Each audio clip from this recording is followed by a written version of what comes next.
Looks like Kate Douglas has joined us. She's our head distiller out there in Fort Collins. Hey, Kate. Hello. Hi, Kate.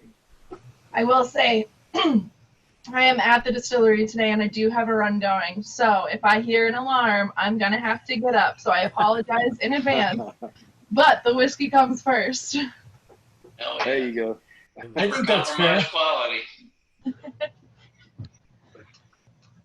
Awesome. Was everybody here already? I think so. I know, Josh, are you hanging out, or you have to hop off? Yeah, I'm going to hang out for a few minutes. Cool. I got probably about 10 minutes or so. We got who are we missing? Candace. Candace, I think, is the only one. Yeah. Yeah. Well, I mean, since we're waiting on her, you just everybody kind of introduce yourselves. You want to do that? Sure. Sounds good. Josh, you want to go ahead since you? I mean, you already talked a little bit. You want to go ahead since you got a run? Yeah. So I was talking a little earlier. Greg, my name's Josh from the Bourbon Underground page. I run the page for our group, and I love whiskey. That's enough. Bless you, my son. That was awesome, Josh. I guess I'll go next. Hey, Kate and Greg, my name is Joe. I'm of Cask and Claro, so my page started actually as a cigar page about a year ago, and but I have a huge passion for whiskey. So when we started this whiskey group, it probably made sense for me to change my name to something that had whiskey in it. So hence of Cask first. So yeah, but huge bourbon rye fan. Been drinking bourbon for about 7 years now, rye for about a year. So it's the things we've been able to do with this group has been a lot of fun. So I've learned a lot in the last probably 8 months from you guys, and hope to continue that passion going. Yeah, terrific. Yeah, glad you're here. Thanks. I'll go next. My name is Will. I run Bonnet and Bottles. Same as these guys, I just developed a huge passion for whiskey along the way and started a page to showcase that. And as you guys know, it's a slippery slope, and I'm excited to always learn about new, different distilleries, what they're coming out with. So this is a great opportunity. Thank you guys for taking the time. Absolutely. Welcome aboard. As a rye fanatic, my name's Mike, Mickey, Mikey, whatever you want to call me. As a rye fanatic, this is like getting to meet Babe Ruth. So this is really, really cool. So huge fan of the rye work that you've done. I mean, Jesus, you pretty much introduced most Americans today to what they know of rye whiskey. So cheers to you. This is what I have left of a single barrel selection. I know it doesn't show well with the kind of the background and all that, but this was from what store pick is that? This was Crazy Naz's store pick. Okay, yes, I remember that one well. That topper cannot be forgotten. Fantastic bottle, and this is I have maybe an inch left. So thank you for this. This is great, and this is going to be a lot of fun tonight. So glad you enjoy it. I can go next. I'm Dave from Cask and Still. I'm in LA. Definitely love your guys' product. I like to do a lot of practicing, drinking many different whiskeys, and just enjoy it. So it's a good time. Anyway, nice to meet you guys, and thanks for coming on. Yeah, thrilled that you're here. Absolutely. Ladies first, Danielle. Okay, I'll go next. So I'm Danielle. I'm from Coffee Black Whiskey Neat. So obviously I like black coffee and my whiskey neat. It's kind of a self-explanatory thing, but I first learned about you guys when I went to Colorado like last year, and I don't think your distillery was open yet, but your Fort Collins tasting room was open. So I went there and tried your expressions, loved them. I have the single barrel as well, which is delicious. But yeah, I'm a huge fan, so I'm excited to try these tonight. So thanks, y'all. Yeah, fabulous. Thank you.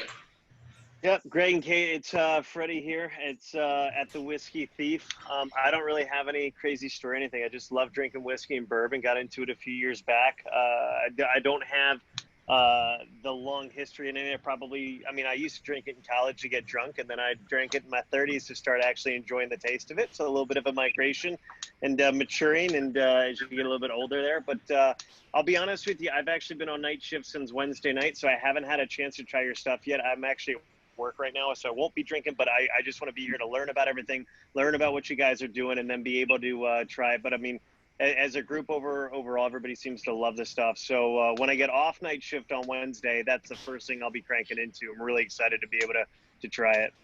Well, thank you. And thank you for the Appreciate it. samples, guys. Yeah, thank you so much. I'm super excited about it. And Colorado is one of my favorite states in the United States. And when we go out there to visit my in-laws, I'll definitely pop by your distillery there for sure. Cool. Awesome. Greg and Kate, I'm Kevin. You got that, Pappy? Or more like, you ain't got that, Pappy. You don't need it. You don't need it. I got all the Pappy I need right here, man. So let me tell you what, I found a Total Wine store pick here, and oh man, I just fell in love even more, and I'm so excited to try this other stuff that we've got and the stuff on the way. And this is one of the ones I was really looking forward to meet y'all and talk with you, and just kind of, it's kind of like me meeting a celebrity or something. Oh my. But hey, I'm super excited, and I wanted some friends to drink with, so I started chatting up with a bunch of people, and then there you go. Kevin couldn't get real friends, so he started virtual friends. Just kidding. Kevin is our anchor. I love my friends. Love you, Kevin. Virtual or real. Love you too, buddy. Hey, we're real. You just can't punch me. That's all. That's right. Back in my day, they'd give me a quarter and tell me to call all my friends. Well, I don't know if Candace, I don't know if she's coming or not. I don't know if you guys spoke to her, but Dave, you usually drive. You kind of want to drive tonight and see where we go? Hey, Candace said she was going to be a few minutes late, so. Okay. Yeah, so Greg, why don't you guys just introduce yourselves and tell us all about what you guys have going on over there, what kind of products you have, and what you sent over tonight, and what we're going to be tasting. All right, cool. Yeah, so I'll just give you a real brief overview of where I came from and how I got to be where I am now. But essentially, about 42 years ago, I started in this business back in 1978. In the spring of 1978, I was actually finishing up my chemical engineering degree at the University of Cincinnati here in Ohio. And way back then, companies actually came to campus to recruit for open positions that they had at their companies. And as it was, Joseph B. Seagram's and Sons was on campus looking to fill open positions that they had at the Lawrenceburg, Indiana distillery. So I put my name in the hat and was fortunate to have been offered a job. And really beyond that, I had literally no idea what I was getting into. At the time, I knew I was 23 years old and I was going to go work for a company that made whiskey. And I thought, well, that's pretty damn cool. So here I am 42 years later, I'm working for Old Elk, and it's still pretty damn cool. So, the part that I didn't know was that I was actually going to get the best training in the world relative to becoming a master distiller from Joseph B. Seagram's and Sons. They were number one in the business by a long shot back then, and they were really progressive about research and development, and they were anal about quality. And I got to learn all about all those aspects of the industry, besides all the on-hand training on how to do it and how to make world-class quality spirits. So fast forward to 7 years ago, and that's really when I met Old Elk. And back then, Kurt and Nancy Richardson, who were the founders of Otterbox phone covers, wanted to get into brown goods spirits. The craft market was starting to explode. And Kurt's always been very entrepreneurial, and he thought that would really be a fun business to become part of. And so he jumped into it and actually came to Lawrenceburg and asked me to produce custom bourbon mash bills and other custom whiskey mash bills for them. Totally different than all the other mash bills that I produced over my career that are in many, many brands today. And literally that was probably I was 35 years in on my career at that point, and that was really the first opportunity for me to actually craft custom mash bills from the ground up. And the first one that they asked me to produce was the Old Elk flagship bourbon. And they gave me 2 words to work with. They said, we want the product to be smooth and easy. That was it. That was literally the end of the meeting. So from there, I knew through my experience that to hit smooth and easy, that I had to get the malted barley content in the mash bill way up.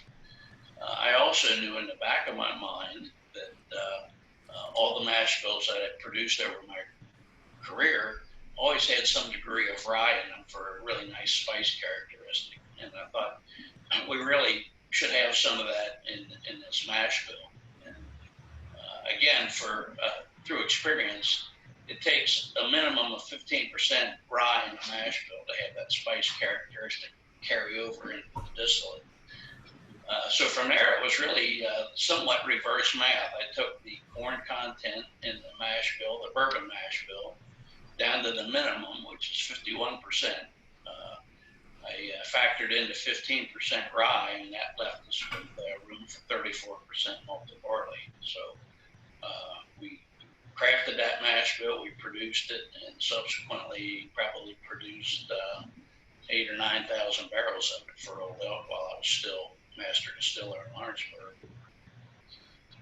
About 3 years ago, 3.5 years ago, going on 3.5 years now, Old Elk approached me about working for them full time, and as I got to know Old Elk through my association with them from crafting and producing, it was really a no-brainer. The Old Elk company is all built on extreme high values, and that's all brought forward from Kurt and Nancy, our owners, and it's all built on tradition, craftsmanship, quality, integrity, and for me it was just a no-brainer. I said, yeah, I'm ready to jump on board with you folks. It's going to be fun.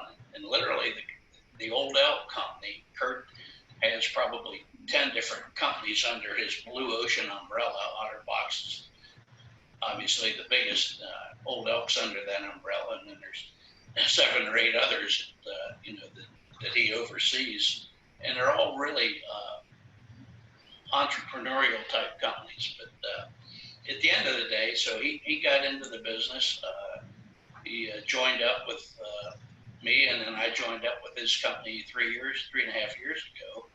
And, I'm really the old goat in the crowd. The whole company is young, smart, passionate people. Kate Douglas is one of those folks, really smart, really passionate. And, everybody in our group has all the values and integrity that Kurt and Nancy bring forward. And it's just a remarkable place to work. And frankly, it doesn't feel like work because it's just fun.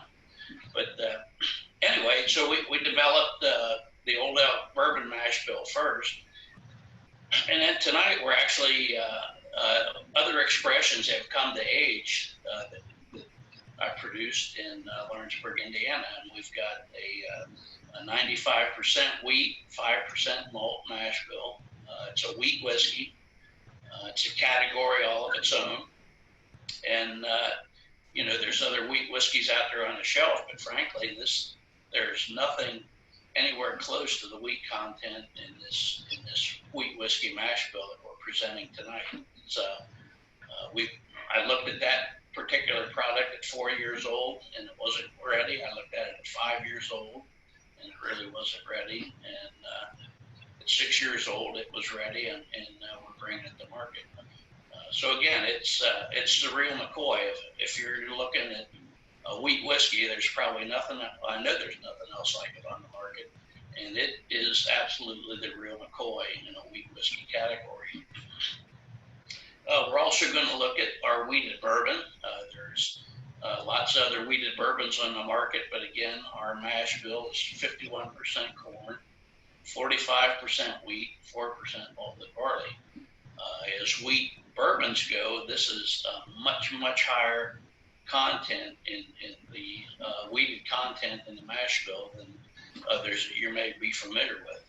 Maker's Mark does a really nice job with their wheat bourbon, but we've taken it a couple steps beyond that relative to the wheat content in that bourbon mash bill. And again, that product, I looked at it at 4 years old, and it really wasn't quite ready, and at 5 years old it was.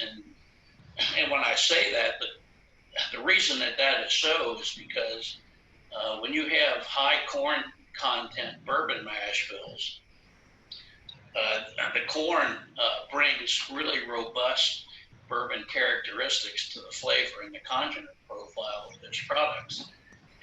And they actually, in some cases, overwhelm more delicate congeners that are there. You just can't see them because they're masked by the stronger components that the corn and the high corn content bourbon mash bills bring to the table. So by reducing the amount of corn and increasing the amount of rye and the amount of wheat, it actually starts exposing congeners that you're probably maybe haven't seen in a lot of the bourbon mash bills that are out there. So, from that aspect, it's just creating new categories and new congener profiles. Then the third one we're going to try tonight is the what I call the patented Lawrenceburg, Indiana 95% rye, 5% malt mash bill. Again, there's a lot of rye whiskeys out there on the shelf, but there's none of them out there with 95% rye, 5% malt. And I will tell you that although it's not a custom Old Elk mash bill, it's always been one of my favorites, and from the standpoint that from a technical aspect, that it's really difficult to make and have it come out correctly. So corn bourbons and even wheat bourbons, from a technical aspect, are not as hard to produce. 95% rye, 5% malt is really hard to make, and it's got to do with all kinds of, I would say, different components that the rye brings to the table. When it's just harder to cook, it's harder to ferment, and it's harder to get the distillate quality to come out in a world-class way. Again, through my training from Seagram's, who masterminded that mash bill, it was always part of all their blends over the whole course of my career, and actually before that. So yeah, that's kind of my story. I've actually my career's actually been reinvigorated to some degree by Old Elk, because I'm now learning and part of way different aspects of the business that I was ever involved in. I've been a producer my whole career. I've been a hands-on master distiller my whole career. And since joining Old Elk the last couple of years, we've, have launched, our products are coming of age, and we've actually launched them at this point about a little less than 3 years ago. We launched the Old Elk bourbon, and over that period, we've actually gained distribution in all 50 states. And so for me, I've been a part of opening distribution with my boss, Luis Gonzalez, and the rest of our company. And so I've been sort of non-production phase of my career right now, learning all about sales, marketing, and distribution. So it's been a lot of fun. I don't claim to understand most of that yet, and I don't know that I ever will, but it gives me a whole different frame of reference when you talk to sales folks and marketing folks and CEOs when it comes to launching a brand from the ground up. So with all that being said, I'm going to turn it over to Kate and let her dazzle you. And real quick, I'm going to hop out. Thank y'all so much for the samples. I can't wait to taste them and drink them, and I can't wait to watch this and see how they make fun of me when I'm not on here. So, well, thanks for being here for the short time. Thanks again, appreciate it.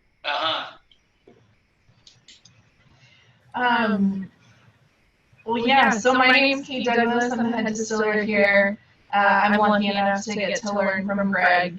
But our stories actually start really similarly. So my degree is in fermentation science and technology. I got that from Colorado State University.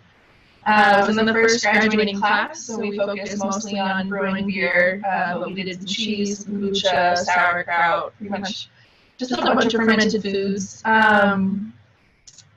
And really, I wasn't quite sure what I was going to do when I graduated. I always liked drinking whiskey, but there were a few small craft distilleries in town. But for a while, I just didn't even think of it as an option. And then I ran into my old boss from Target. And at the time, her boyfriend was working here. And, we were just Kate, I'm going to interrupt for like 2 seconds. Can you turn the volume down on your computer? If you turn it all the way down, I'll get rid of that echo. But yeah, ran into my old boss from Target, and she was asking me what I was doing, and I was like, well, looking for an internship. And she's like, oh my God, my boyfriend is a distiller, and he could really use an intern. Is it okay? Is it possible if I give him your phone number? I was like, is it possible? Is it cool? Of course, obviously. I'm a college student. Please get me a job. But, got to interview here, got to, come on as an intern. And really at that point, we were working on different recipes here in Fort Collins, and then taking some of those to Greg to distill in bulk at MGP.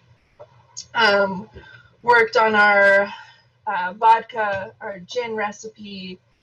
And then once 2017 came around, we were ready to launch our blended straight bourbon. And so it was a matter of, all right, we've got this great whiskey.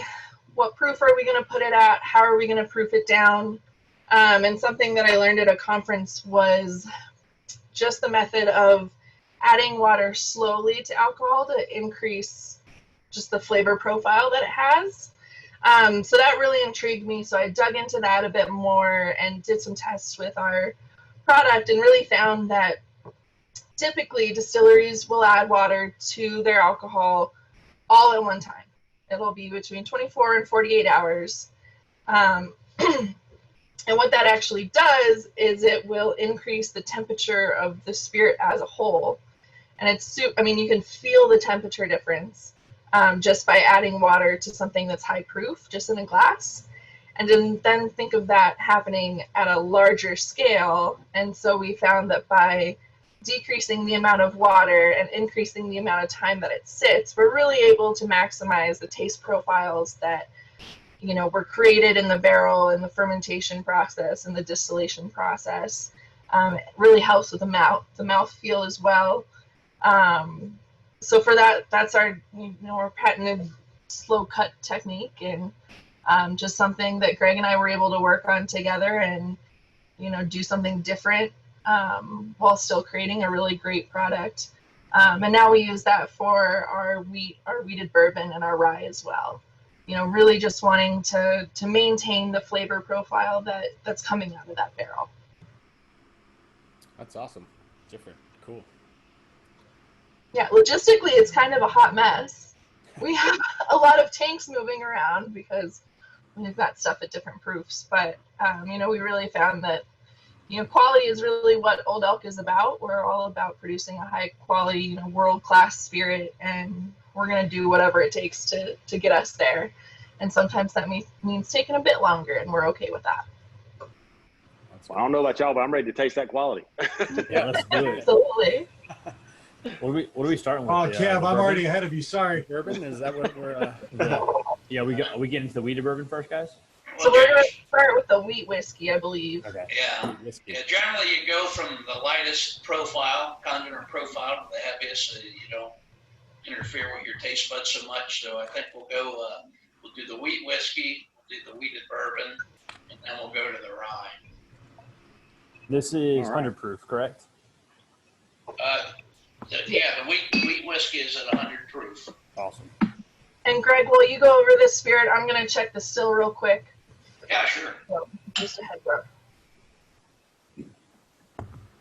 What a job. Just be able to just, you work and you get to hang out and talk online and drink a little bit and go work some more. Yeah, it's pretty rewarding. But I can't drink right now, Kevin. That's the problem. That's a bummer.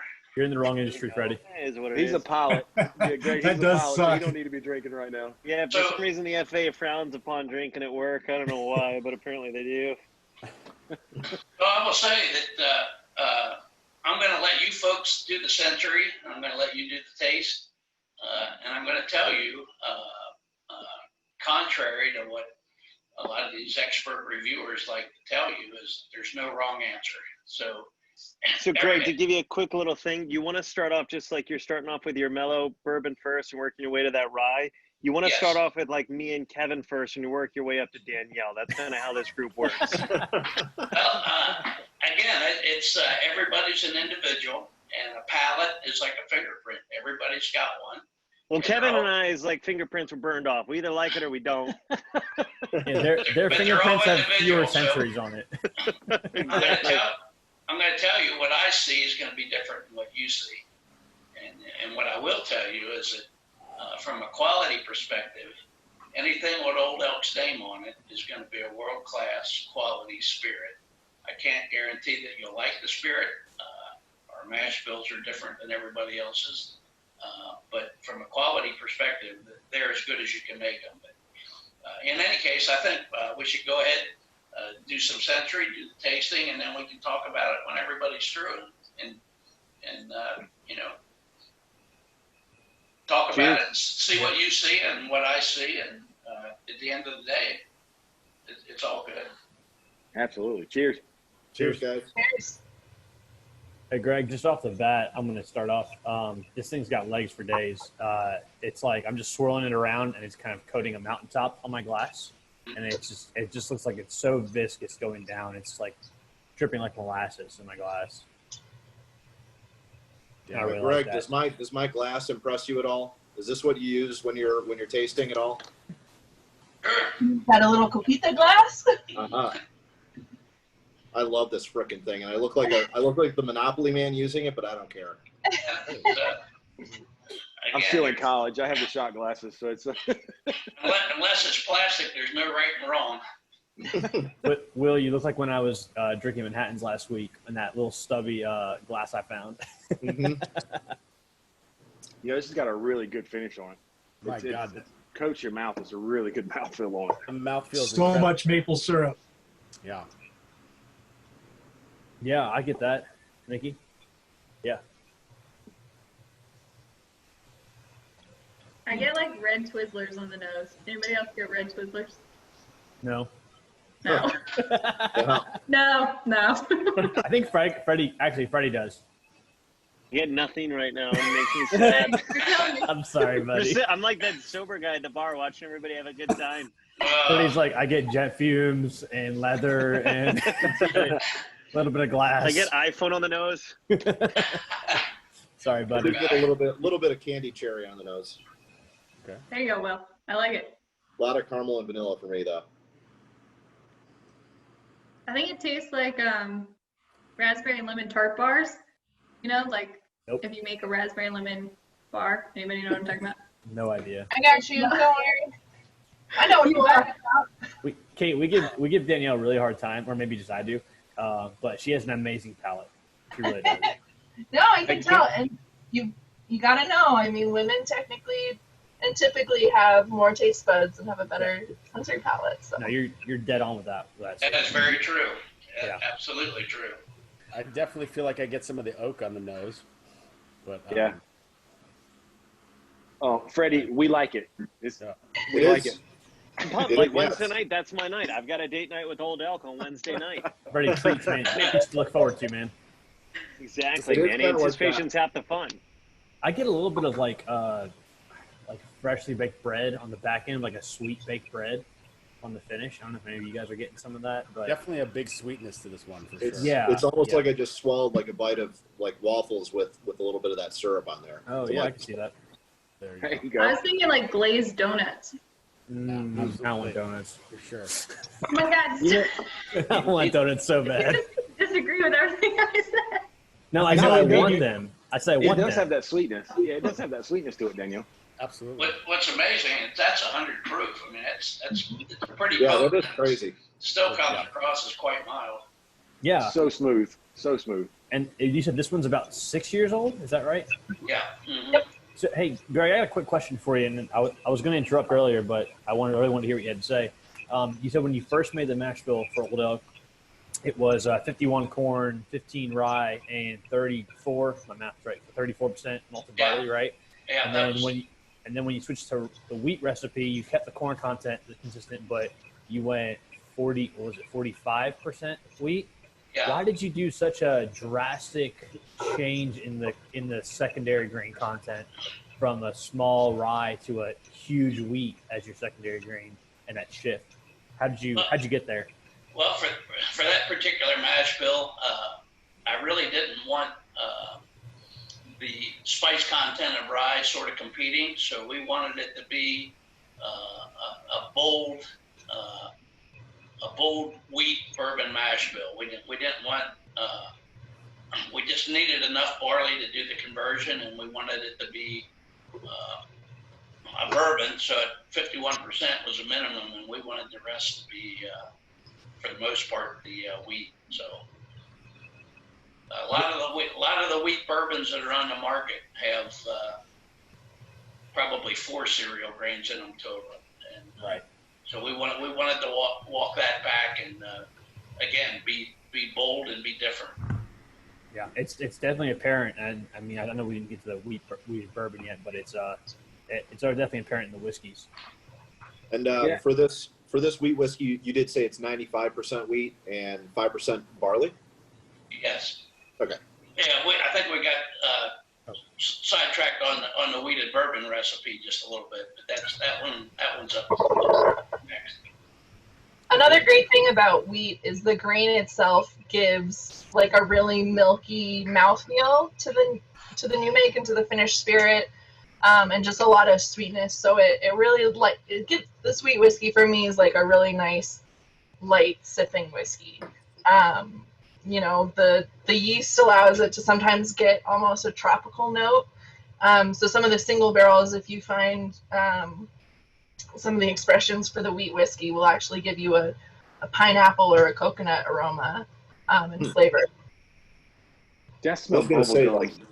To me, it's just bubblegum on the nose, man. I don't know if I get that, but I get like a nice little dose of like green apple mid palate on this too. It's something I didn't get until like the third sip in, but this is a really, like, I would not expect going into something that's 95% wheat, 5% barley to have such a diverse, palate.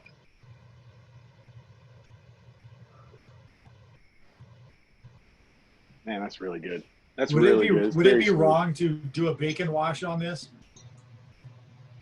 Mikey, let's bacon wash everything, man. Yeah, I mean the maple syrup I get on this. When you said waffles, I'm like, oh. Yeah. French toast or waffles with bacon. I mean, this just screams that to me. Yeah.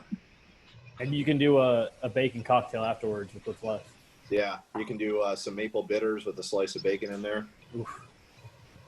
So, and one of you said you're super into cigars, correct? That's me. Yeah. Okay, so Joe, what cigar would you pair with this whiskey? Oh gosh, so it's 100 proof, and typically with 100 proof bourbons, I go medium body.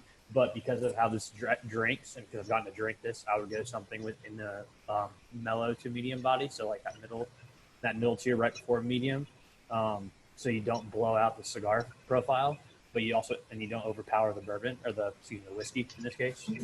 But like cigars are funny because like you have to pair your cigar first. The way I do it is I pick my cigar and then I pick my whiskey, because the cigar you can only smoke once. So a whiskey you can do a flight and you can try different ones, right?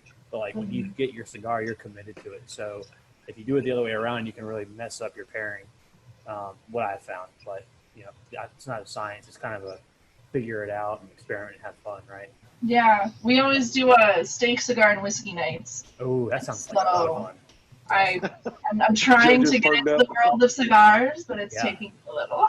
Yeah, I would do something mellow to medium body. That like light orange on the category there. All right. It would go really well, yeah. I'm definitely a novice with cigars too, but Joe definitely turned me on to some good ones. So, dude, when you find out which one you like with it, just message it, put it up on the Instagram or something. You know, I'll do that. I'll do Let that. us know. Sure. I'm kind of jealous. Y'all get steak, cigars, bourbon. I mean, come on now. I mean, geez. Hey, we can come join you guys for a fun time. I mean, just saying. Absolutely. Party in Fort Collins. We're all over here doing. I'm really enjoying that one. Sorry, Will. We're all over here doing Burger King and Al Capone's.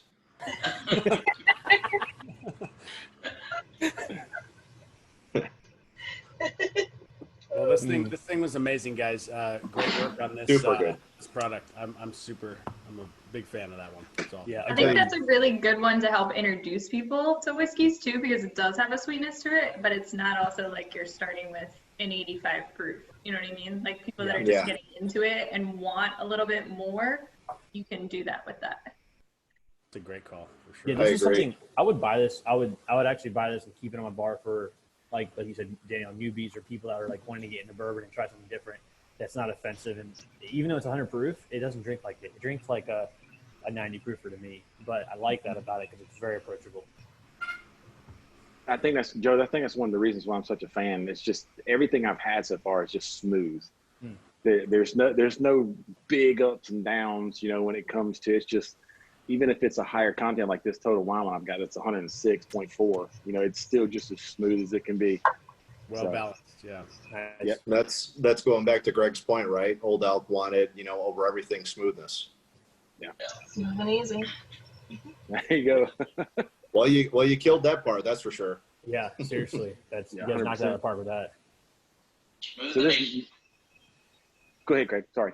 No, I just saying smooth and easy. That was what the bourbon was crafted after and carried over to the other mash bill. And for the bourbon mash bill, the 88 proof was very intentional because we didn't want the proof to overpower the smooth and easy characters that Kurt and Nancy asked for. But as we got into the other mash bills, and we took the proof up to definitely step them into the Old Elk bourbon. We wanted 88 proof to put it in the premium category, but not so high that it would overwhelm the smooth and easy characteristics that we developed with it. With the other mash bills, we had the latitude of even going to higher proofs and still not adversely affect the profiles that we developed. So. Yeah, I love the 88 proof, but then when I walk by and saw that Total Wine pick at 106.4, I'm like, all right, 3 bottles later, I'm like, this is great. I was like, you get the same smoothness with a higher alcohol content, I'm ready to go. Kevin, did you buy stock in that release? The Total Wine does know my name now because I keep going back for it. So you should have like a 1% stock in that store. Well, y'all want to move on to the next one? What's next? Weeded bourbon? Weeded bourbon, yep. And this one comes in at 92 proof, correct? Yes. Awesome. And so this is the 45% wheat content you were talking about earlier. Yeah. Cool. I want to ask you one more big question too, Greg. Going back to that comparison I asked you about earlier. I know you said you were back calculating the mash bill to figure out the barley content. I don't know anybody else in the market doing that high of a malted barley content. Why do you think nobody else is doing that, a low rye, high malted barley content like you guys are doing? Is there anything you could think of? Because that's unheard of from what I know. I would say primarily the cost of the mash bill. It's just to give you a frame of reference. Corn is the most available cereal grain, and it has the highest starch content of all cereal grains. So in the neighborhood of 72% starch. And starch is the only component in that seed or cereal grain that is actually fermentable and can be turned into alcohol. So it's cheapest, it's the most abundant, and you get the highest proof gallon per bushel yield out of corn. If you go to rye, and just as, again, corn runs in the neighborhood of $4 to $5 a bushel. When you go to rye is probably in the neighborhood of $8 to $9 a bushel, and the starch content's only 60% rather than 72%. So not only are you paying nearly double for the grain, but you're getting much less proof gallon per bushel yield. When you go to malted barley, now you're talking $24 a bushel. And again, the starch content is similar to rye, so you're going to get less proof gallons per bushel than corn, and you're paying as much as 6 times more for the price of that grain. But, you know, the beauty of being associated with Kurt and Nancy Richardson is their first and foremost mission was to bring high world-class quality products to the consumer. And when I used the term earlier, when I was talking about my first opportunity to build a mash bill unrestricted, that's really what I meant. Really all my career at the Lawrenceburg facility, that was a very commercial, industrial facility that made world-class spirits. But every year we did budgets, and every year, you know, whatever company owned us at the time said, we want you to continue making those world-class spirits, but we want you to do it cheaper. And really the low-hanging fruit in any mash bill is to reduce the malt content as far as you can reduce it without, you know, screwing up your fermentation. So, you know, when Kurt and Nancy stepped up and said, you know, sky's the limit, you build us something that's smooth and easy, and cost is not a factor. So I think that is the primary reason why you don't see mash bills like that out there at the market. They're willing to bring a product like that to the market and keep the price in range with you know, other products. It's a sacrifice of probably a lower margin. It's awesome. That must have been cool for you going in there and just getting to do what you wanted. That's It was, you know, as a kid in a candy store, I never had that opportunity. So yeah, it's super cool. It's been remarkable. This is a really good balance between the corn and the wheat. That wheat makes it very crisp, and the corn gives it that sweetness. You know, this is really good. The wheated bourbon has been my favorite lately, just because it is so well balanced.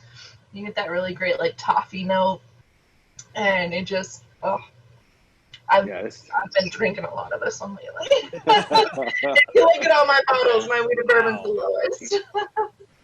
Wow. The toffee note, that's exactly what I was gonna say for sure. That's awesome. So I know you said toffee. I'm gonna equate this to like coffee cake. Like I get coffee cake on the finish on this one. Like I get that toffee, but I still get the bread, like that sweet bread for me. And yeah, on the finish, it's just straight coffee cake. So the sweet bread, I got you, Joe. I'm on that one. Bread, I got you on that. Yeah. This is really good, y'all. Y'all should be proud of this one for sure. Yeah, bread pudding for days. Oh yeah. What's that Danielle said? Pudding? I didn't say that. My bourbon was flying, Kevin. Come on now. Look, I'm telling you, I'm a huge fan of the wheat. And wow, this is the one that a friend sending to me, and I cannot wait till this gets in the mail. Man, he said, it's awesome. I definitely get like cinnamon streusel on the nose. Absolutely. But then more like apricot scones with caramel on top on the palate. And then like a finish of a coffee bubble gum, which sounds kind of funky altogether, but tastes really good. I can see where you're coming with, just that little bit of like coffee bitterness almost. Yeah. On like your tongue. Totally understand where you're coming from. It has a drier finish to it as well. I feel definitely yes. Yeah. I like that a lot too. Yeah, I get kind of like that espresso bitterness, actually, a little bit on the very tip of my tongue after taking a couple more sips, and I get like a slight citrus mid palate, very slight citrus mid palate. I don't know if it's apricot, but it's like something in the citrus family, like on the orange side. So that's very vague, but I get it. To me, it drinks I'm almost excited like to the try honey. this one. Yeah, what was that? Go ahead. I think you'll like this one, Freddie. Yeah, if you like it, generally I do too, and that's the thing too. And I'll be honest with you, like I feel like with wheated bourbons, it's like one of those all or nothing things with me. I have some that I absolutely adore, like absolutely head over heels in love with, and then I have other ones that are like I would try it and it feels like I'm chomping on a wheat thin, and I don't like it. But from what everybody's saying, because I have such a huge sweet tooth, it's like my Achilles heel. So like when you're talking like coffee cake and bubble gum and all this, I'm like, oh my god, it's gonna be the first thing I crack open on Wednesday. Yeah, I need this in Alabama like ASAP, like yesterday. Alabama doesn't let you have anything fun. Hey, we've got Old Elk. We've just got Old Elk. I was gonna say you said 50 states. That's impressive, especially in 3 years. That's incredible. Yeah. It was huge because so in 2017. That's really hard. Yeah, 2017. Well, really, 2016 is when we launched as a company, actually selling product, and we were selling our gin, our vodka, and our Nuku bourbon cream, and we were just in Colorado. So I'm from New Mexico, so every time I went home for Christmas, I'm loading up my car with alcohol, driving across the border. It may not be legal, I don't know. I was gonna say, Kate, the Old Elk mule. That's what you are. You're pulling it across states. Seriously. And then one of our highest grossing stores was right on the border between Colorado and New Mexico because it was where my mom would always go to or send her friends to pick up product. And then in 2017 we launched the bourbon, and by 2018 we started launching, I think we launched 13 or 15 states that year, and then finished everything up in 2019. And it's just been a whirlwind. It really has. Hey, Greg, have y'all gotten all three? I know that I can get the 88 proof and things, and I've got the total wine pick. Do y'all have all three of these out in the 50 states now? They're working their way out there as we speak. I think probably they probably just started hitting the shelves mid-July, I would say. So, yeah, I would say, I don't know, we have, on our website, there's a store locator, but I haven't been on it for a little bit, but I don't know if it breaks it down by category or not. But I would say be patient, because I would expect that they should start showing up on the shelves in the next month or so. Yeah, we've definitely started to see an increase of orders for those particular products.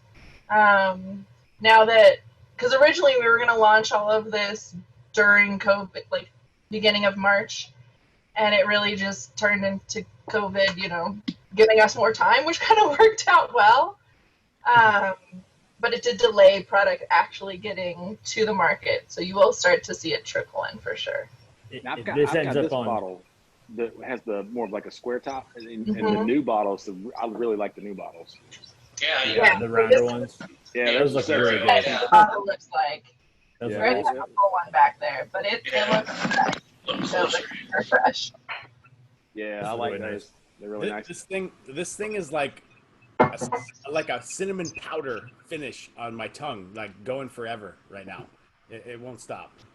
Probably just creamy and rich. I was gonna say with. Obviously you have so many weeded bourbons out there, and I feel like everyone was trying to, of course, compete with the Pappies, the Wellers of the world to try and come out with their own product that was a weeded bourbon. And a lot of times you get the same flavor profile over and over again. They all have kind of that cherry, kind of stone fruit palate to them. I don't know if I've tasted a weeded bourbon that has this kind of palate to it, of that coffee, that like Mikey said, I think he hit the nail on the head with coffee cake. So this is a diverse weeded bourbon. I don't know if I've tasted one that's like this. Delicious. Yeah, I want this, and if this shows up in the Southeast secondary market, it wasn't me. No, this is good. I really want to put this on my bar ASAP, like yesterday. So well done, y'all. You should be really, really proud of that. That stands out above a lot of 4 grains or weeded bourbons in general on the market today, I think. Joe, don't worry. If Total Wine has it, I got you. Cool. You cover shipping? I got you. Is it rye time? Oh, yeah. It's always rye time. Right. Let's go. Now we need a bell for that. Yeah, Mike. Hey, we need a bell for that, man. Yeah, Mikey's got to hold a bell, dude. He's like, it's rye time. Yeah, I love that idea. Definitely should have a bell. Get him a cowbell. Get him a cowbell or something. Sure. This is the first time we haven't seen Mikey wearing his mechanic shirt. That's true. Yeah, today I was lamenting the fact that the Sabres are not in the hockey playoffs, so I figured I'd represent anyway. Well done. You know, Greg and Kate, this one of the things that we, I guess, enjoy the most is we're all diverse in what we like and things. You know, each one of us has certain things that we like. Of course, Mr. Mickey, Mr. Mikey, Pinstripe, whatever you want to call it. He's definitely a rye. He's rye for president all the way, you know, and he got me into rye. And, you know, when we go to rye, and if he says good things about it, it's good stuff. He's the rye master. Yep. Well, no, you're actually on the show there. Greg, yeah, Greg is actually the rye master. Oh, well, yeah. Let's be clear. I'm speaking of our group. You're the rye master. Okay. Yeah, I'm like, yeah. well, I'm not taking, no. Well, let me Mike tell is you, the Greg rye is the evangelist. rye master of our group, so Nice. you're in good company.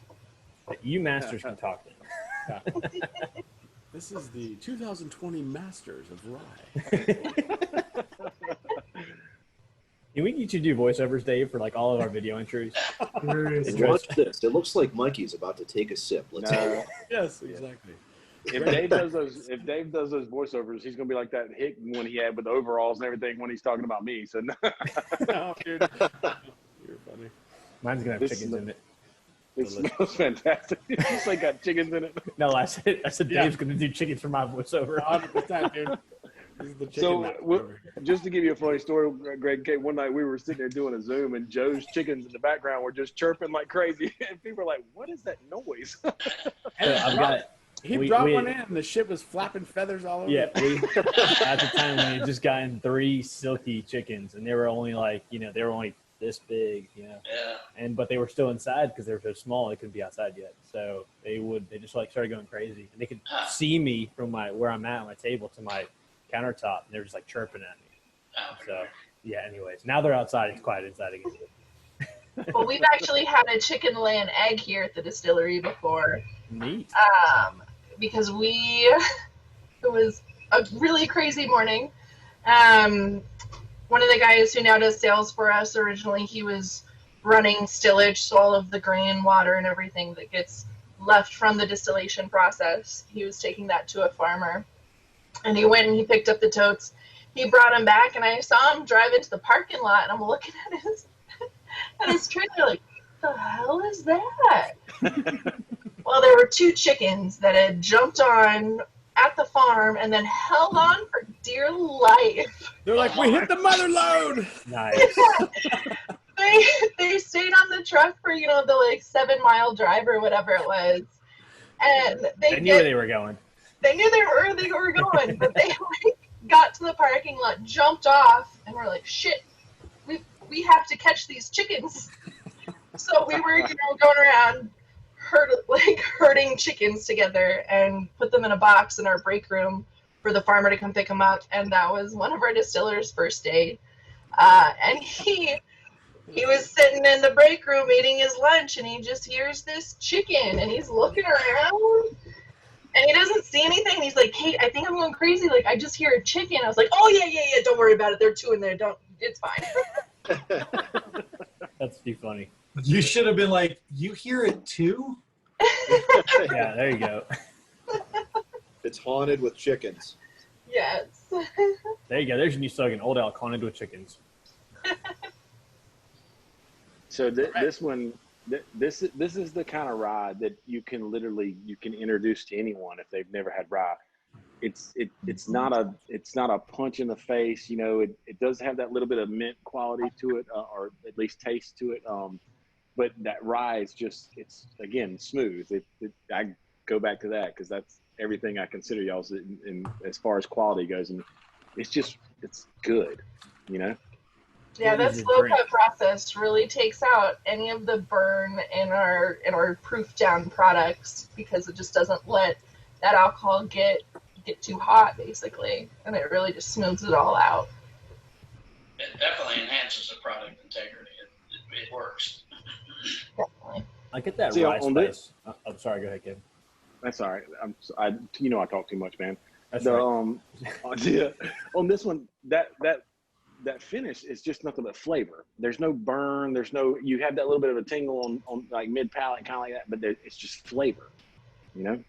This one, yeah, it's tip of the tongue spice for sure, and then it like this one goes really back palate for me somehow. I don't know, like I I don't know what I'm saying. So it's right there. It kind of made me salivate a little bit, you know? What you're trying to say is it's delicious. Yes, exactly. That's all you're trying to say, Dave. I don't know. It's like Fucking great, come guys. to Kevin and Freddie's corner now. It's a thumbs up. Fucking great. Yeah, hell yeah. Yeah, Dave, I agree. I think it's like right there in that mid palate. You know, like all the flavor kind of concentrates and it salivates your palate. You know, but like I get that rye spice in the front, and it's like smooth going back. I know I hate using smooth because it's like not a really good descriptor of flavor, but like it just feels so good going down. But it really hits me on the back palate, which I don't feel like I get very often. But you know what I mean? I don't know, like way back there. What flavors come forward more for you when it's back there? For me, yeah, like caramely, like just buttery deliciousness. But maybe Am I the only one getting a bunch of citrus on the back here? Yeah, citrus too, man, for sure. Yeah. You get like lemon peel all the way. Lemon peel, for sure. That's it. I couldn't say it until you said it. That's it. Lemon peel butter. Lemon butter. Sounds like some good stuff. There it is. What's the generic? Is it star fruit? I get a lot of star. No, I'm just kidding. Yeah. Come on, star fruit. That was a joke. Everyone knows. Get, I'm kidding. Star fruit. Not a joke. It's a thing. No, I get Star fruit actually. is a real thing. No, I No, know I it's a don't real get- thing, Yo, but it it's a doesn't. thing. There is a doesn't taste. flavor. But it doesn't taste like much, right? That's what they were saying. It was funny. You could Yeah, just say star fruit. yeah, It's no, Star I'm- fruit tastes like star fruit. I'm kidding Yeah, about it's one of star those fruit. things you can't describe any other way Snozberries than taste like star fruit. snozberries, right? Yes. But I do get some of the citrus on the back end for sure. I think it's almost like for me it's more orange, honestly, Will, Yes. than it is lemon. But that's On the- maybe just yeah. me. On the nose, I get that orange peel. Yeah. The orange. Yeah, kind of like the tang from an orange peel is kind of what I'm getting on the back of my palate a little bit. Hey, Candace. Wait a minute. This is 100 proof? Yeah, this is awesome. Yeah. Yes. Yeah. Get out of here. I know that's what I was thinking. Sorry. too. Drink slower for sure. Yeah. No, I mean, really, like, get out of here. This is 100 proof. Mhm. It's the smoothest 100 proof rye you'll ever taste. Right. This is Really like, true. like the 88 proof Old Elk bourbon is like this easy drinking to me. This is insane. It is insane. That's Hey, one what's thing your- I love about it. You're sitting there sipping on it. The next thing you know, about 10 minutes later, you're like, whoa, this one's got a little bit strong. Right. I So love there's, how I love how Candace- the tastings go. Yeah, we just We- start tasting. It gets funner and funner. That's There it. you go. Perhaps Funner it's and the alcohol. And so, Kate and Greg, can you guys share? If you can't, it's okay. You can say you don't have to. But can you share what the barrel entry proof is for your different expressions? Is it all the same? Is it different? Where do you try to aim for typically? They're different. The Old Elk bourbon goes in at 115 proof. Okay. The wheat bourbon and the wheat goes in at 120 proof. The rye, I think the rye went in at 120 proof as well. I'm Do sorry. you- What did you say on the first one? My thing cut out. The Old Elk bourbon goes in at 115 proof And 120 on the. Okay, got it. and 120 on the others. The- What's really interesting about aging them in the Lawrenceburg area and the type of warehouses that they have there is, unlike Kentucky, the barrels in Lawrenceburg always lose proof. Kentucky almost always gains proof, and it's not to say that one's better than the other, but it does show the differences in. I mean, the climate's pretty much the same from Lawrenceburg through Kentucky, where most of that Kentucky bourbon's matured. But the type of warehouses in Lawrenceburg are big. I always call them bomb bunkers. They're 2 foot thick walls. They've got 1 foot thick concrete floors between each level, and they actually act like a giant battery. So the day-to-day swings and even the season-to-season swings are more kind of like our slow-cut proofing process. It's kind of smoothed out, if you will. And whereas the Kentucky warehouses, they're just lumber rigs with barrels sheeted or clad in sheet metal just to protect them from the weather. So their day-to-day extremes are much larger, and their season-to-season extremes are much larger. In Lawrenceburg, it's much more like a giant battery. So I think, I'm not going to claim that one's better than the other, but they're certainly different. Hey, Greg, is the design of the rick houses in Lawrenceburg, is that to keep temperature more consistent throughout the process?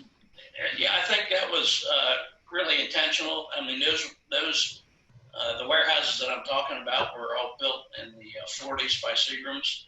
And if you ever looked at a picture of the Lawrenceburg warehouse, or you looked at one of their Canadian distilleries, or even one in Maryland or Louisville when they had them, they were all the same, and they all their facilities used the same style buildings, same style warehouses, same style fermenter rooms. It was very much standardized along those terms, and I think that was definitely intentional on their part. Cool. And then once those barrels get from Indiana to Fort Collins, we do notice, because we're super arid, right now it's fire season, unfortunately, so we've got ash in the sky and everything. But because we're so arid, we find that we actually go back up in proof once the barrel gets here, just because that water is wanting to go where it's not, and so it tends to dry out a little bit more, and that proof increases. Interesting. Mm-hmm. It's been fun to watch, because we'll get samples of when it first gets here, and then I'll pull samples a few months later, and just kind of watching that proof slowly but surely come back up is fun. That's rad. The best part must be just friggin' tasting it all along the way. I mean, it's not a bad life when a state's like, oh, I want a barrel, but we're just going to do a distiller select. So it's like, oh, no, I have to go to the warehouse and choose a barrel. What a sucky work day. Right? Terrible. The worst. You must need a drink after that. Hey, Candace, by the way, welcome. She just joined, so hello. Hey, Candace. Yeah, speak up, Candace. Tell them who you are, because we already introduced ourselves. You're on mute. Hold on. Your volume's probably down or something. You're muted. Can't hear I think your phone's muted, Candace. Uh-oh. Yeah, we'll wait. She's signing on. She's getting there. Well, I'll tell you, Greg and Kate, I'll tell you a cool story before Candace introduces herself. You know, I just recently became a fan of Old Elk, because I'm a really big fan now. But when COVID started, all that kind of stuff, and correct me if I'm wrong, Luis Gonzalez, correct? Oh, yeah. So, yeah. Brilliant. So, he's brilliant. Yeah, I made one post, and next thing you know, he reaches out to me. He's like, well, hey, we want to make sure your family's safe and healthy, and here's some hand sanitizer. I didn't follow him or anything like that, and he sent me that message. I'm like, that's amazing. I mean, I don't know if he saw my post or anything like that, but it was just kind of really, I thought it was amazing that he would reach out. And I told him, I said, I didn't need any at the time. And because we had some, but my neighbor, a few days later, I reached out to him and said, look, my neighbor, he's a lot older. He can get out of the house, and, he needs some. We share with him already, and we're kind of running low. He's like, here, hold on. I got you. Don't worry about it. Sent me 5 bottles of hand sanitizer. I gave one to Candace, one to my other friend, and I gave him some too. So that was amazing for someone who, I guess, not necessarily needs to pay attention to me or anything of that nature, and just for him to reach out and send that message was absolutely phenomenal. He's that kind of a guy, and you're looking at Kate. She's the one that produced all that and formulated it. So. Well, that speaks volumes of your company, your characters. I mean, it really does. I greatly appreciate it, because I really did help my neighbor out. Of course. I mean, that's one thing that drew me to this company, was how much the Richardsons love to give back. I mean, through Otter, they have a whole volunteer side of things. We get 3 full days of volunteer time off. And it's really just, our companies grow to give. We grow to give back to our community, back to those that need it. And so when COVID hit, and we started reading about how there's a huge shortage in hand sanitizer and all of this, I mean, it was a no-brainer for us to make that switch. And at the time we were making some rye, so we just started distilling everything out to neutral green spirit. And then worked with Old Elk Brewing here in town and started taking their waste product. So basically, because all the bars and restaurants started closing, all of their kegs started coming back. And so rather than just dumping that down the drain, we took it, distilled it out, turned it into hand sanitizer, and was able to give just that much back to the community. And the Richardsons really focus on, grow to give back, take care of your community, and take care of where you come from. And I love not it. Not even local, y'all. I mean, not even South local, Carolina, yeah. right? I'm in South Carolina, Yeah. so you hands down, you've got me as a fan in the future. I love your juice, but just that part of it was really awesome. I really thought it was.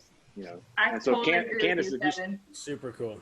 They reached out to me and I was like, I have none. And as a mom of a 2-year-old and a 3-year-old, I was like, oh my God, yes, please, thank you so much. So yeah, no, I mean, it was honestly awesome and made us all fans after that. Well, and y'all are part of our community. I mean, we've got to take care of you just as much as our locals, It's super cool how distilleries in general came together kind of for everyone in the country, you know what I mean? That was kind of a cool thing that people did. It was pretty awesome.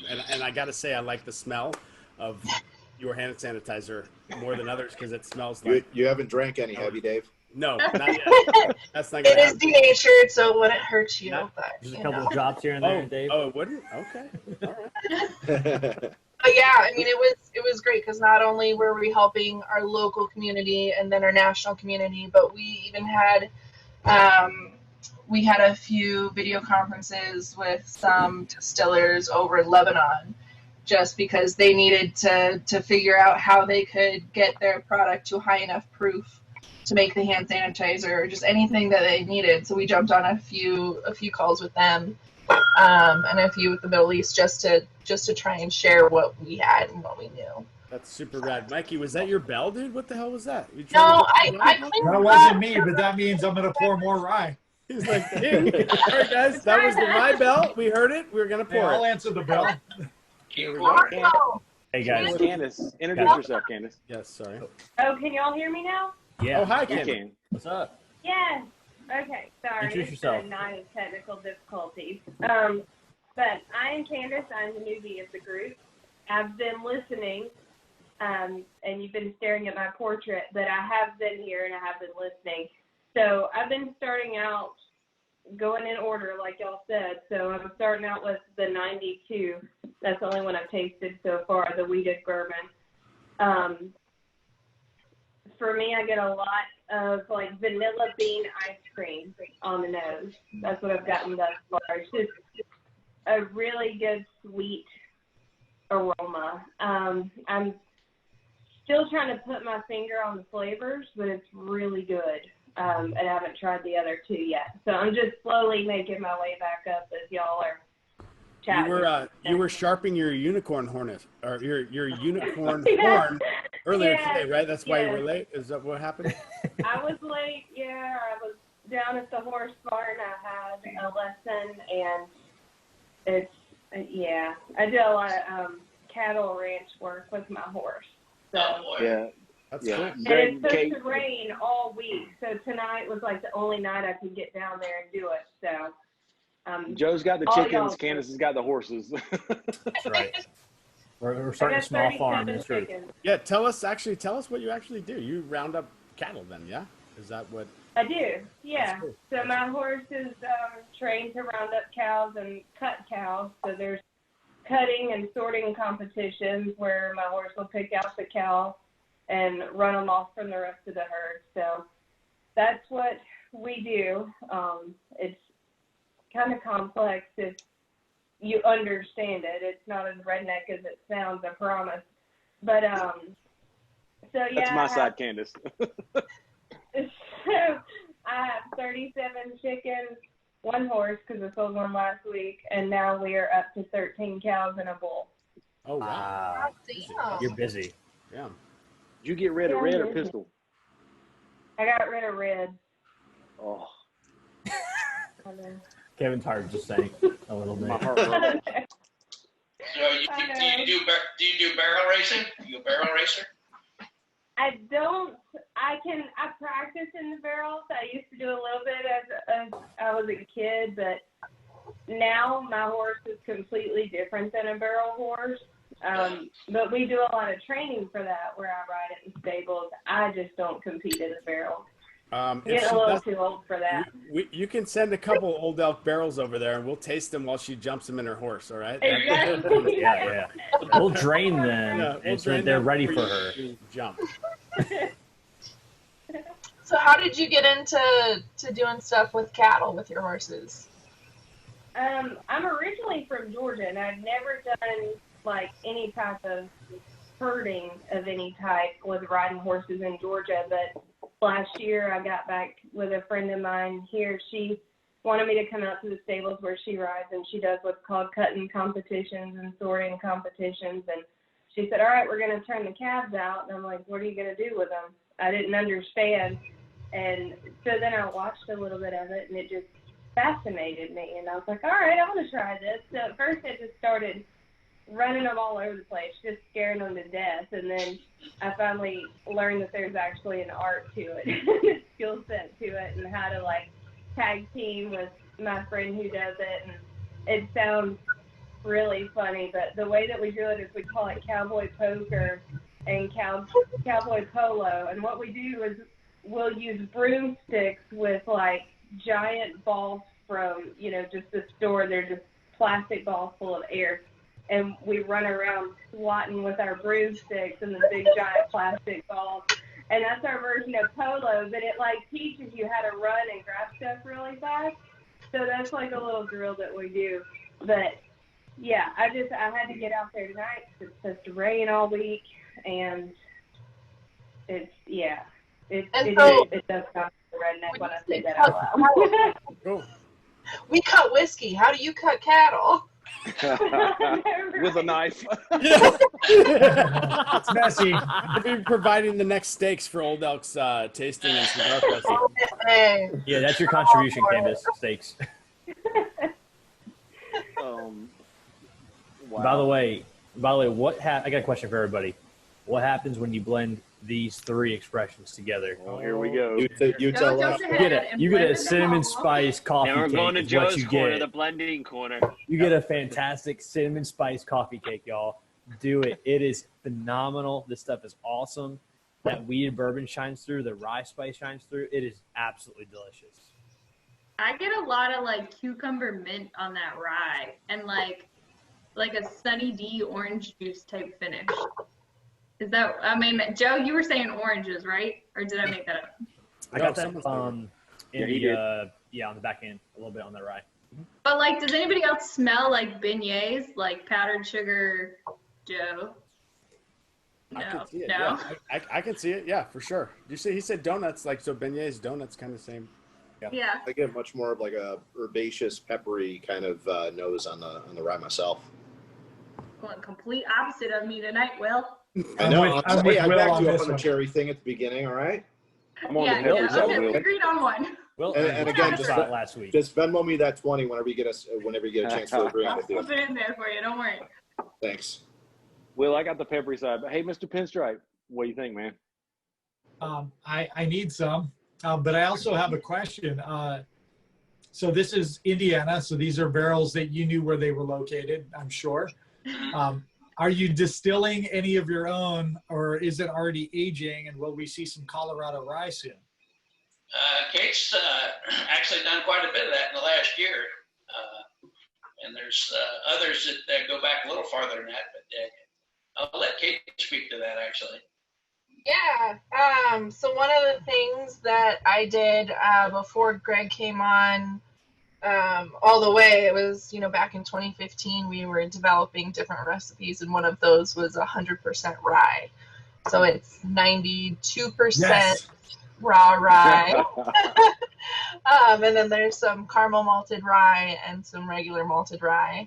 But like Greg said, rye is a bitch to work with. I mean, it really is. It's super viscous, so you have to add an additional enzyme to help kind of make things a little thinner so that the heat transfer in this still works out well. I mean, by far, distilling rye has been like, I've had the worst experiences of my time here at Old Elk of just heating up the still and just having steam get blown out from the bottom, or, something happening here or there. So when Greg says rye is a pain, he's not lying. So what you're saying is you have rye balls sometimes, and what do you do with those? Sometimes we do get rye balls. We try not to get rye balls as much as possible. But really it's mashing in super slowly so you don't get, so what, in case you don't know, rye balls tend to be raw rye with gelatinized rye over it, and so you can't get to that starch content. And it's a royal pain, but so we have that issue. We've got the viscous issue, just the foaming in the still. So we got to play a lot with that. And then had Greg come out for our first barrels this year just to make sure that everything tasted all right and tasted good. And luckily he was very pleased. So that made my day, my year, my career. The master of rye telling me I did a good job. I'm doing something right. Nice. No one else seemed to bat an eyelash at caramel malted rye. I have no idea what that is. It sounds amazing. What the hell is that? Whoa. I want. Back on mute. Yeah, what's that? What is Yeah, I'll that? take So another thing is, like, I mean, my schooling was beer, and with brewing, I mean, we use all malted rye or all malted grain, and you get to do some roasted grains when you're in the kilning process, and that can really change the taste profile that you get off of the grain itself. So with the caramel malted rye, it's kilned just a little bit longer. Basically, you're just building up that flavor profile, kind of that Maillard reaction. And it just adds another level of complexity to the spirit. You don't need a lot to get that taste profile through. With specialty malts, you definitely try and find that perfect balance. But so we've got the caramel malted rye, and then we actually have a brewer's yeast in there as well. So just something a little different from what's on the market, and Cool. you know, taking what I've learned and putting it into something different. So are you going to be a future distiller, master distiller? Question. Potentially. Hell yeah. Awesome. Nice. I remember the first time Greg told me that he Outstanding. wanted to train me, and I started sweating and just, it's a super awesome experience. You know, Greg and Kate, one of the biggest celebrity I've ever met was Geraldo Rivera. I don't know who that is, but some of y'all might not know. The best thing I've ever Broken fucking nose heard, there. Kevin. That is So- the best thing. I know, but listen, Greg, I'll be honest with you, man. I'm kind of like a kid in a candy store. When they told me, Elisa, if I get that correct, Elisa, Yeah. she told me you were gonna come on. She told me you were gonna come on. I was like, man, that to me, it's like meeting Geraldo Rivera all over again. So, Dude, it has to be better. It has I to know. be better. Oh, it's better. It's so much way better. Listen, the quality you make is fantastic. I cannot tell you how much I appreciate it's readily available. It's a good price. People, like, when I go into Total Wine, I'm like, I don't know why the manager doesn't have this on his store. You need to promote this. And I always tell them, like, look, this is the greatest stuff. And it really is. It's phenomenal juice. I really do enjoy it. And Kate, thank you so much for, I hope you master distiller, all that kind of stuff. I do hope you get there. It's my job to transfer what I know to her, and like I said, I've been at it This is 42 great. years, so I'm on the downhill side, she's on the hippo side. We've done a lot of lives and we've done a lot of Zooms, and by all means, I was most excited about this one, and I greatly appreciate your time. With respect, I know y'all have to work and all that kind of stuff, and so does everybody else, but your products are phenomenal. They really are. I've enjoyed every single one of them. I actually cracked open my Total Wine pick because I love that one too. But huge fan. Luis Gonzalez, I cannot speak enough. That was phenomenal what he did to reach out. And again, thank you so much for everything that y'all have done for the whole community versus just local community. And your stuff is fantastic. It really is. So, Hey, Kevin, before we get out, you want to have everybody say what their favorite expression is from tonight? please do. Okay, Yeah. I'm going to start. We did bourbon. Oh, no, I got to start. My favorite was Crystal Springs water. That was my favorite expression of the evening. Being here as a designated viewer to make sure everybody else is virtually drinking safely it was a tough job, but super pumped about Wednesday. Go ahead, Joe.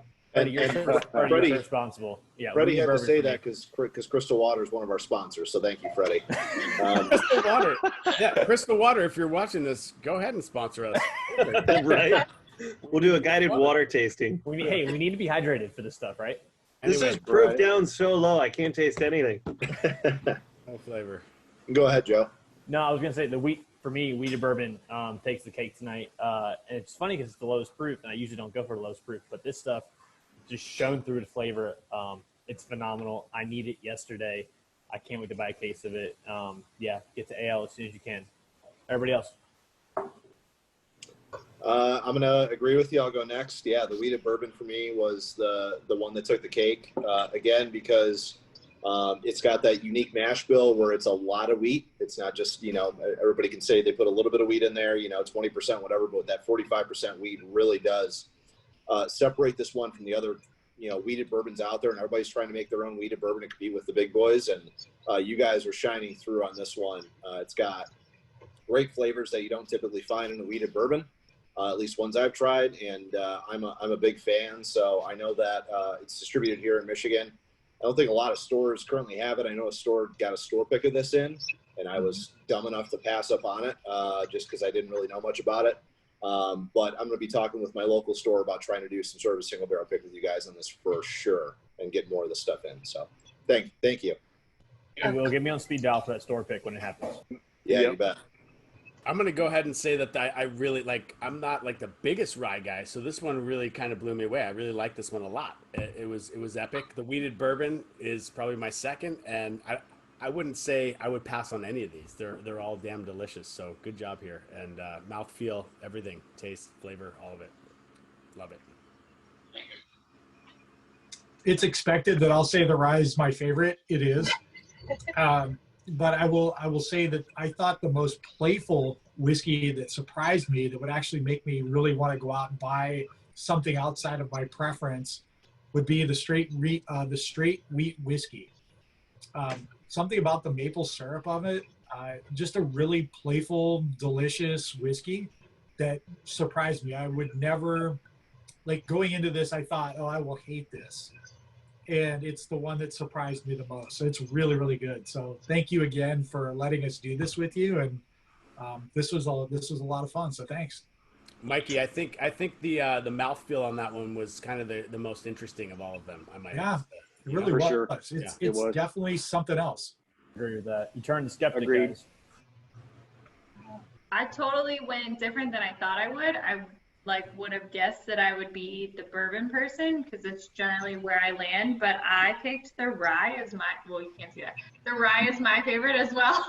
One of us. I know, right? I don't generally pick the rye, but the rye was my favorite for sure. And then I agree with Mikey. My second favorite was the wheat whiskey, just because it's so different and it really makes you want to try more things like that. Yeah, there's nothing like it. No, it's delicious and it's in a class all on its own. So, really great job to you guys and thank you so much. These were all delicious. I would buy all three of them. So there wasn't a bad one in that sense, So yeah, you guys are doing a fantastic job and you have my vote. So Thank you very much. Mikey, we turned her, man. yeah, I know. I know. Telling you, one at a time. That's all it takes. I've never One put at a a rye. time. I've never voted for a rye either so far. Yes, Dave, There I you know, go, right? Yeah, it's delicious. What was that? Candace, you up next? Sure. I hate following Danielle. She's so hard to follow. But I haven't tried the rye yet. But out of the wheated bourbon and the straight wheat, I'm gonna go with the wheated bourbon. It's just I gravitate towards the sweeter flavors. On the straight wheat, I'm getting a lot of fruit notes, which I normally also love, but I don't know. I'm just getting so much vanilla bean on the wheated bourbon that's my go-to for this one. I haven't tried the rye yet, but I'll be posting tasting notes on this one tomorrow. Oh, thank you. So, And I just wanted to let y'all know real quick a few single barrels that we have in your area. Let's see. And what area do you speak of? Because we're everywhere. Yeah, we're all over. I'm trying to remember where all you are at. So someone's in Louisiana. That's Josh and I. Yep. yeah. Okay. So Calandra got a few barrels from us there in Baton Rouge. That's an hour away. It's not bad. Okay, I so know that's somebody there horrible. we can call. Perfect. Let's see. I know South Carolina just got a new Highway 15 and Manning Spirits just picked up a barrel of bourbon. It'll probably be about a month out. That's between Danielle and Candace and I. It's yeah, Kevin, we're halfway sounds there. Like you need to make a trip That's a to good reason to I'm meet right up. in the middle of y'all. Kevin, Right in the pick it up middle. along the way and keep driving up to me. Don't There pull a you go. Joe. Don't pull a Joe. There you Kevin, go. Kevin, All get right. 5 minutes outside of there and say I have a case of bourbon and I'm not stopping by. Don't pull a Joe. Let's see. Where else do we have? Michigan. I know I've gotten a few barrels lately. Now Will loves to travel. Let's Michigan's not that big. I'll fly across the country for a good bottle. Texas He Smart. He's got gonna a do wheated it. actually. bourbon. What's that, Kate? Texas Smart just got a wheated bourbon. They're somewhere in Michigan. But we've had more and more Michigan barrels pop up. So I know definitely Tippin's get some more out got to South Carolina for y'all. And then Alabama. We're working on you. Let's go. Come on. I need a Michigan single barrel. needs to I need get a a lot of weeded good- single barrel. That's all I need. What about Okay, look, California? I'll make Kate. Your friends. Kate, I'll make you a deal. The Bourbon Alliance does a barrel pick of the weeded single barrel bourbon. Okay, and then we'll just figure out where it goes. All right, let's do it. Let's do Go it. everywhere but I'm Alabama, set. Joe. You know this. Joe, get your Relax. checkbook out, man. Dude, we're we're like done. next to Mississippi, Joe, man. We're get last your everything. checkbook out. You just signed up for that, you know? Get your book out. We'll find a store. Don't worry. Mississippi has a lot of barrels. If y'all want to go to Mississippi, I say go for it because Lincoln Road. Yeah, I need to talk to my friends. Yep, Lincoln Road. Lincoln Road is like got a Mecca. barrel, and they always pick really good ones. Olive Branch Package Store. Mississippi, Freddy's California. Fine Spirits. California. What do you got over my way on the West Coast? California. Oh man, my sales guy in California has been crushing.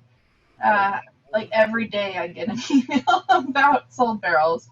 Okay. So let's see, Craft Whiskey Anything Club. in Ventura County? Ooh, I don't know how You it's said, detailed. what the I fuck can is get Ventura you, County? You just said, what is that? I say we hope. Anything in Damn. LA. Okay.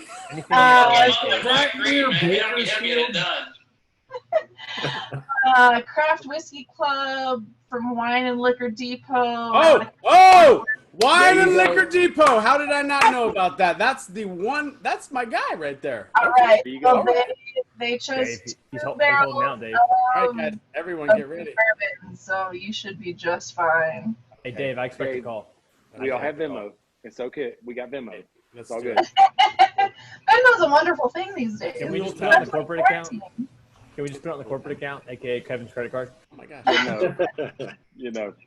That's So, great. Greg and Kate, again, with respect to your time and everything, you guys spent a lot of time with us tonight, and I greatly appreciate it. And it really is for me like meeting a celebrity. So, Greg, thank you so much. I greatly appreciate it.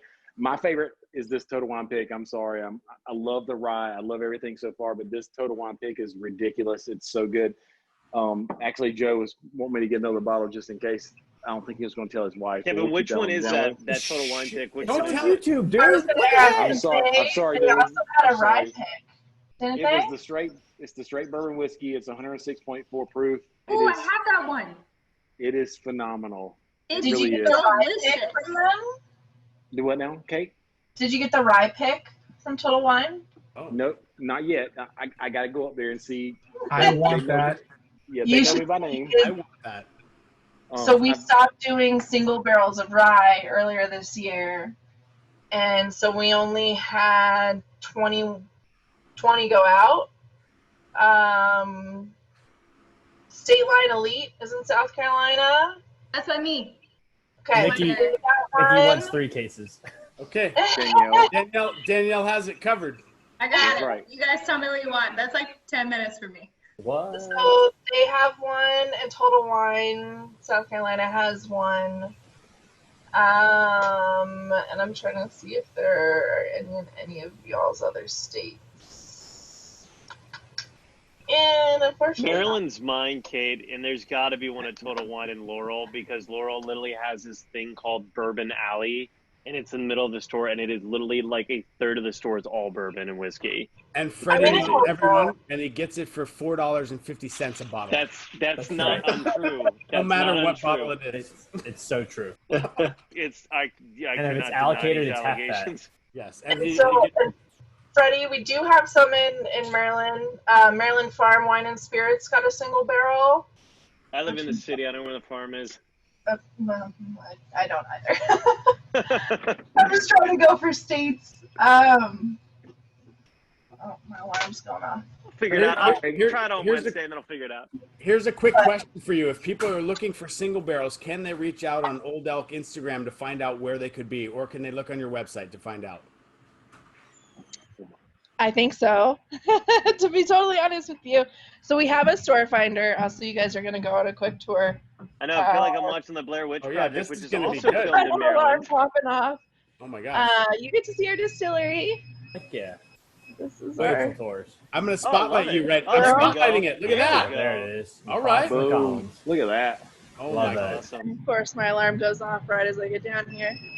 Yeah. Hey, Greg, do y'all have anything that's on the horizon that's coming out that nobody knows about? I mean, is this something that you can possibly tell us, or maybe a surprise or anything? Because as far as what I'm getting right now, it's phenomenal. So I would say stay tuned, because we do have other mash bills and other products that are still aging that just aren't quite ready yet. But beyond that, I'm not going to get real particular. But I would say, yeah, what you saw tonight is not the end of the road. So stay tuned.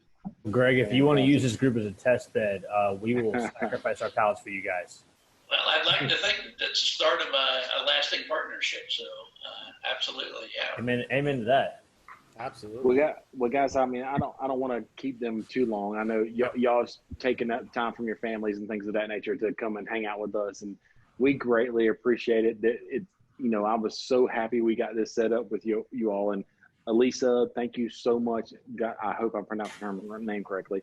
And You are. Luis and everything, for sending out the hand sanitizer, and Kate and Greg, and you really are. You're a great company. It really is. Just not only the juice. When someone sees this video, the juice is phenomenal. Everything I've had from y'all is really, really good. And but thank you so much for what you've done, and the stuff that you produce, and the community that you support. So I really do appreciate it. Certainly appreciate all your interest in Old Elk and our products. And again, I think it's the beginning of a lasting partnership. So yeah, we'll do it again. Likewise, Absolutely. guys. Thank you so much for everything, and I'll shoot you a DM on what I think, which one is the best one of the three. But I'm really excited about it. Really, really pumped. Thank you guys so much. Freddie, you're in for a treat, man. Yeah. I'm excited. Thank you guys again so much. Just to echo what everybody else said, we've had such a great time tonight. So thank you so much. Thanks, y'all. Awesome. Thank you, guys. Thank you. guys. Good night. Cheers, guys. Cheers, everybody. Cheers. Cheers. Cheers. Kevin, I'm so glad we connected on Instagram so that we can set this up. So cheers. Absolutely. Yeah, and Thank Kevin, you so much, Kate. thank you for lining this up, buddy. You Yeah. did it. Big thank you to Yeah, Kevin. thank you, Yeah. Kevin. Thanks, Kev. Yeah. Nice All job, Kate. Great job, Kate, guys. thank you, Greg. Call you, Greg. Yeah. Good night, You never know. everyone. We'll show up Bye, at your all. Good night, doorstep. See ya. Bye, guys. Yeah. Bye, friend. Bye, everybody.